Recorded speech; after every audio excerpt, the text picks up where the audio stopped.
ওই যে যখন প্রেজেন্টে দিয়ে দিবে না তখন মোবাইলটা কাজ করবে হোয়াটসঅ্যাপ গ্রুপ এগুলোতে একটু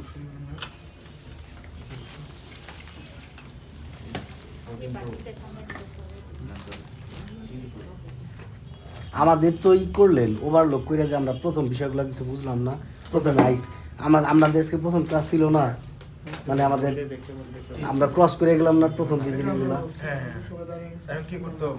না আমাদেরকে আবার প্রথম থেকে শুরু করবেন না হ্যাঁ, আপনারা তো ফার্স্ট ক্লাস করলে আপনারা ক্লিয়ার হয়ে যাবে। ঠিক আছে। আপনাদেরকে আমি ফার্স্ট টাইম ক্লিয়ার করে দিলাম, যেটা হচ্ছে আপনার এসপ্রেসো ছাড়া বাকিগুলো হচ্ছে ফলো করবেন, যেটা হচ্ছে আজকে যে আইটেমগুলো রয়েছে সেগুলো হচ্ছে ফলো করবেন।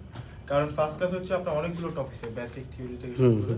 তো ফার্স্ট ক্লাস করলে কি আজকে হচ্ছে এতটা বেশি টপিকস না, আজকে শুধু আমরা আইটেমগুলো দেখবো আর এগুলো টেস্ট সম্পর্কে বিস্তারিত জানবো, এবং এগুলো হচ্ছে প্রত্যেকটা আইটেম হচ্ছে বেস। ওকে, তো তাহলে হচ্ছে আমরা সর্বপ্রথম হচ্ছে আমরা গ্লাস নেব। এখন হচ্ছে গ্লাস যে কোনো গ্লাস হতে পারে, যেটা যে কোনো কোম্পানির নির্দিষ্ট